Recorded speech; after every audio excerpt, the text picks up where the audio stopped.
So karon mga kanyonyoy, so nasikat naman kuning pagkamanihan. So karon magpamanihan pud tag apil. So karon wala man koy kwarta ron, dayon naman koy extra ba sa wallet account. So 500 pesos ni siya mga kanyonyoy manihan challenge. So paunanay lang mo ha. Paunanay lang mo. So mo ni siya. So basahan lang ninyo mga kanyonyoy. 500 pesos GCash or Maya. So sa mga makakuha ni mga kanyonyoy ha, i-PM ko ninyo. Dayon i-post palihog sa video na atong gi-upload kung ikaw tong nakakita. So kana ra mga kanyonyoy. God bless. So mauning area mga kanyonyoy ha. So kaning area dire ras gawas. Pero wala ray labot diri sulod. So sa gawas rata. So gikan didto hangtod dire.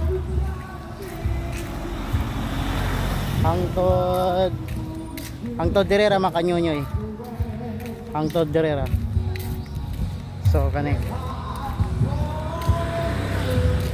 Ari ra hangtod dire.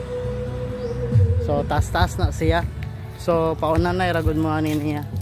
Paunanay ra mo ani ha. So i-PM ra ko ninyo kung kinsay makakita ninyo. So karon na.